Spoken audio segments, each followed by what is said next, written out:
ఆరంభం మాత్రమే, ఇది ఆరంభం మాత్రమే. రేపు హుజరాబాద్ ఫలితాన్ని యావత్ తెలంగాణ ఆవిష్కరించారు శంకరులని. దానికోసం కూడా ఎన్నో సంవత్సరాలుగా కళ్ళల్లో ఒత్తులేసుకొని మాకు కూడా పాలించే అవకాశం రాకపోతుందని చెప్పి చూసిన మా తెలంగాణ భారతీయ జనతా పార్టీ నాయకులారా, కార్యకర్తలారా, తప్పకుండా ఆ స్వప్నం, ఆ కళ నెరవేరబోతుంది 2023లో.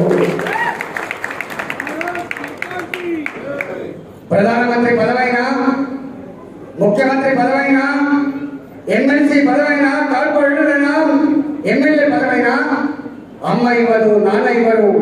అది ఇచ్చే శక్తి, ఇచ్చే అధికారం ప్రజలకు మాత్రమే ఉంటుంది, ప్రజలకు మాత్రమే ఉంటుంది. వాళ్ళ ఓట్లతో అధికారాన్ని అధిష్ఠించి వాళ్ళు ఇచ్చినటువంటి అధికారంతో కుర్చీ మీద కూర్చొని ఏమన్నా మీకు తెలుసు. ఎంత అవమానపరిచిందో, ఎంత అగౌరవపరిచిందో నేను మీకు చెప్పాల్సి అక్కర్లేదు. స్వయంగా ఈ రాష్ట్రంలో ముఖ్యమంత్రి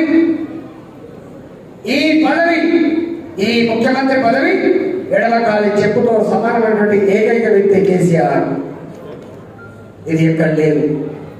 మన ప్రధానమంత్రి గారు ఎంత ఉందాక వివరించారో చూశాను.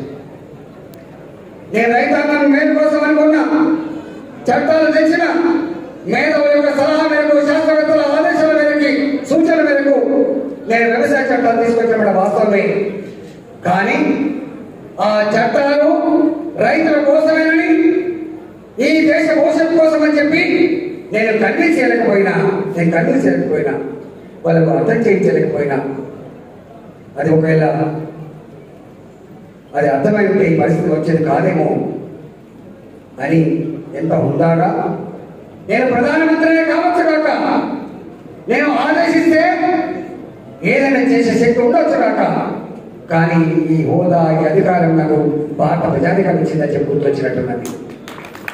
ఈ దేశం అమెరికా లాంటి దేశం కాదని, రష్యా లాంటి దేశం కాదని, ఈ దేశంలో 160% ప్రజానికం గ్రామాలను నివసిస్తారని, ఆ ప్రజానికానికి అక్కడ చేసుకొని అన్నం పెట్టగలిగే తల్లి భూతల్లి మాత్రమే చెప్పి నమ్మినటువంటి వ్యక్తి నరేంద్ర మోడీ గారు. కాబట్టి ఆ ప్రజానికాన్ని విస్మరించి, ఆ ప్రజానికాన్ని మనం ర్యాలీ చేయకుండా ముందుకు పోలేమని గ్రహించి ఈ దేశ రైతాంగానికి క్షమాపణ చెప్పి రైతుల చట్టాలను వాపసు తీసుకున్న ఏకైక ప్రధానమంత్రి నరేంద్ర మోడీ గారు.